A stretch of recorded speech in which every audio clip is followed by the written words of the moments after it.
Hello everyone, welcome to Marlin Chess Kids. Today I want to show the gameplay by Moshe and Maksim, and this beautiful game complete in only 23 moves. And let's see how the game play. The game start with the pawn to e4, c5, knight f3, a6, c4, and g6 was played.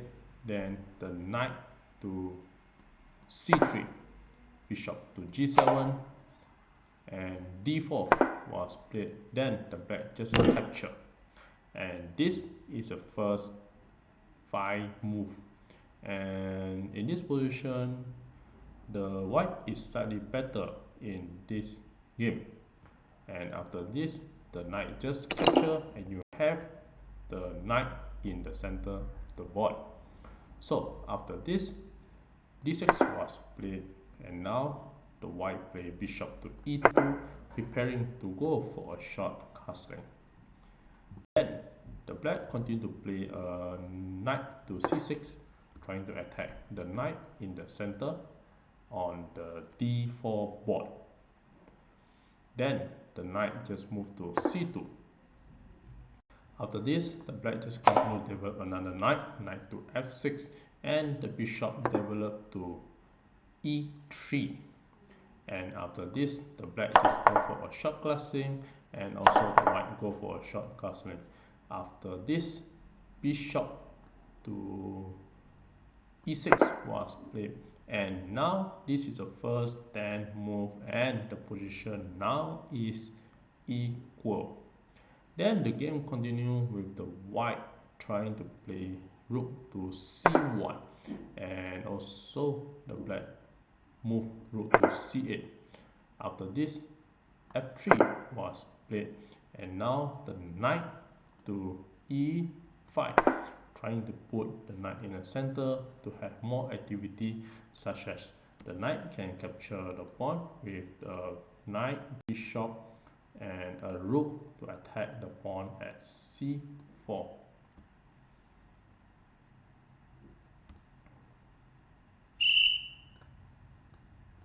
While the white only have one to protect and defend it. So after this move, the b3 was played, trying to push pawn to protect.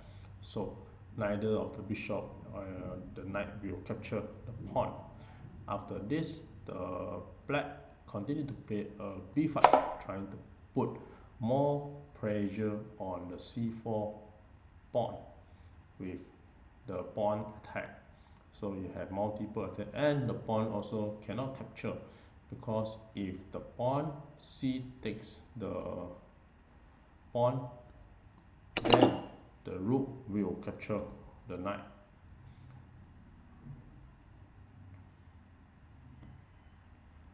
So after b5, the white play knight to d4.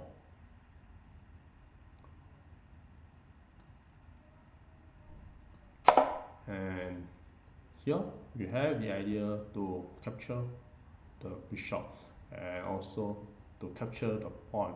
After this, you have a 2 knight to attack the pawn back. So after this move, the b just capture the c4 pawn, and now the knight just capture the bishop for the action, and the pawn f just capture back the knight. And this is the first 50 move, and the position still remain equal for both sides. And the game continue with the knight to a4, with the idea of the pawn at b to capture the c4 pawn. So you can see here you have 3 pieces attacking the pawn, while the black will have 2, and this will be winning for the white to capture the c4 pawn. So after this, the black just capture the b3 pawn, and now the queen capture it back again. And here the black push the d5 to prevent the at e6 to being captured and checked by the queen. So the d5 pawn will just block the pawn being captured. After this, the knight to c5 push the knight forward, and you have the idea to capture the pawn at e6 and fork the queen and the rook. Then the queen goes to d6 trying to protect the pawn, and at this moment the white can play a f4, and this will be a better for the white because it attacking the knight, and if your knight move away, then the pawn will be able to push to the knight. If you move away, it will be a bad move, and the pawn can push forward to e5 and attack the knight. So you see, if your knight move away, it will be all the red colors. So in the actual game, the black just move a rook to b8 trying to attack the queen, and after this, queen just move to a3 trying to move away and also have the idea to attack the pawn. Back to this position, rook b8. One of the suggestions that the white can play is such as use the pawn to capture the knight, and this will give white a clearly better position, because after the rook capture the queen, then you have a pawn to capture the queen, and now if your rook capture the bishop, then the bishop will just continue to attack the pawn, and at this position is still equal, but the white have attack the pawn, attack the pawn as well, and also the knight able to capture the pawn at e6 and attack the knight. The interior will be d takes e7, d takes e7, because the rook can goes to e8, and after bishop capture the pawn, then the rook will capture. This will remain the equal position. So back to this position, if you capture with the bishop, then you have multiple attack from the white, and now if you just capture the pawn first, then the knight will just continue to attack the e6 and attack the rook and also the bishop. And if the rook trying to attack the knight by going to rook e8, then white can just play a knight capture the bishop, and after king capture, then the rook will go to c7 and check the king.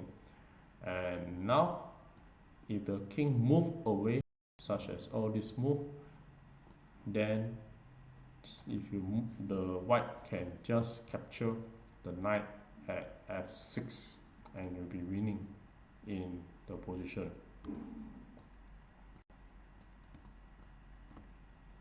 So if you move king to h6, then the rook will just capture the knight and will be winning a piece. And back to this position, if you do not capture the knight, then the white will be winning a piece. And back to this position, the other way to save is to use the rook to a8 and attack the bishop at a6. And now if you just capture, then the king will just capture, and if you now move the rook to c7 check, then the king can goes to a6, and if you capture the knight, then the rook will just capture the bishop, and now the rook is protecting the pawn at d6.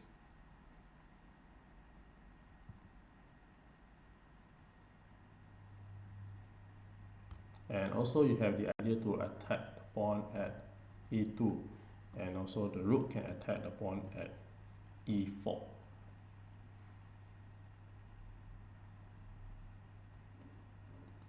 So after this, the white can continue to attack the rook. Then if the rook capture the pawn, then this will be winning for the white, because the rook can go to c8, and now you're able to check the king. This forces the king to go to f7, and after this the knight can continue to check and also control the square. And if your king moves to e7, then the rook can continue to check again. And now if you move the king goes to f8, then the knight will continue to check. And if the king moves to e8, then the bishop will continue to check again, and it seems that the king will be locked by itself and can't move to anywhere. So knight to d7, then the knight will just continue to capture the bishop and check. And now you have only two moves, and if you move king to e7, then you have a rook capture the knight, and it will be a checkmate. And if you move the king to d8, then the rook will continue to capture, and after king to c8, then you have another rook to f8 checkmate. So the pawn at a2 cannot be captured because there is a threat of attack from the white at this position and attack the king. So in the actual game, after rook to b8, the queen just moved to a3, and after this move, the knight capture e4 and trying to attack the knight. So this knight, we have the idea to go to d7 and fork the rook, and this is a really strong threat. So after this, the pawn takes e5 and attack the queen. Then the bishop just captures back, and now in the actual game, the black made a tactical blunder, and the move is h3. You see, this is a red color, and after this move, the black is winning and mate in 4. I give a couple of seconds to figure out how the continuation of the black to play and mate in 4.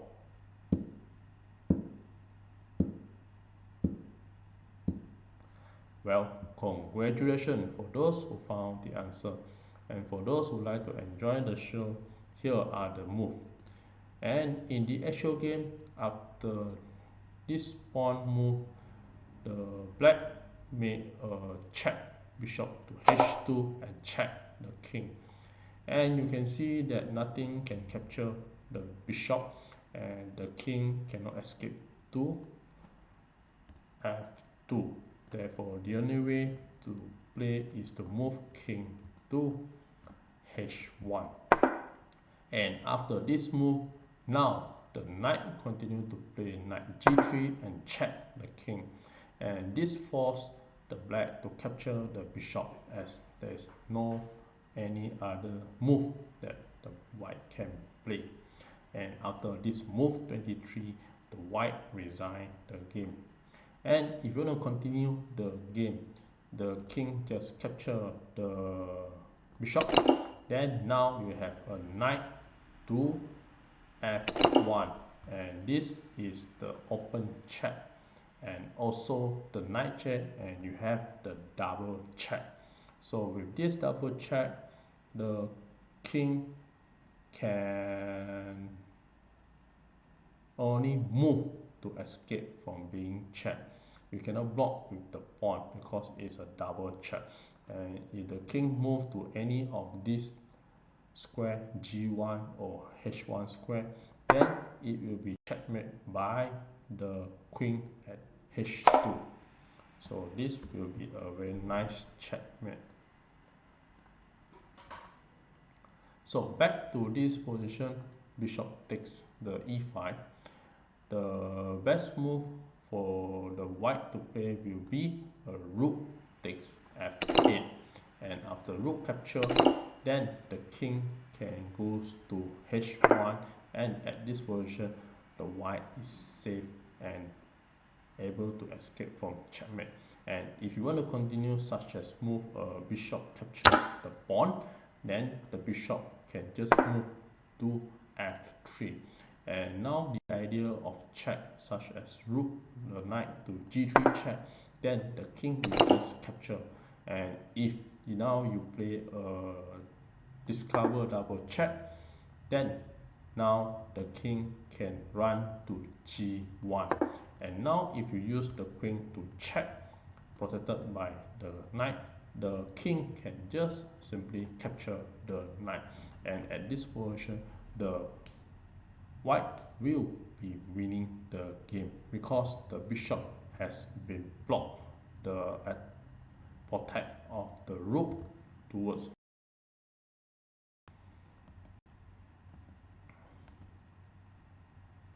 So if you make a king to h3, then you will be checkmate by the queen at g3.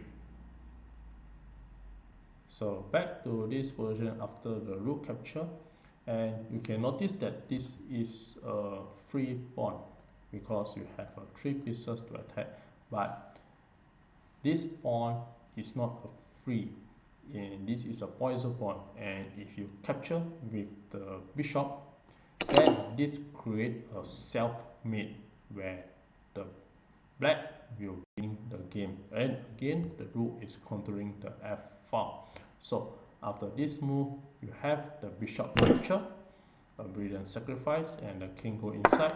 Now the knight to g3 check the king and giving up the bishop, and after king capture, then you have the open check with the knight and the queen.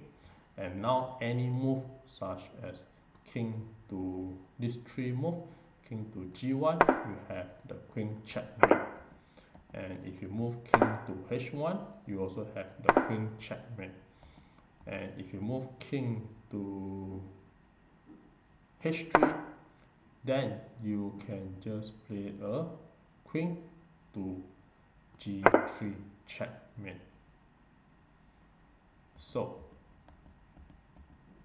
the beautiful idea for this game would be a brilliant sacrifice with the bishop to h2, knight continue to attack, then the rook protect the f file. And with this, thank you.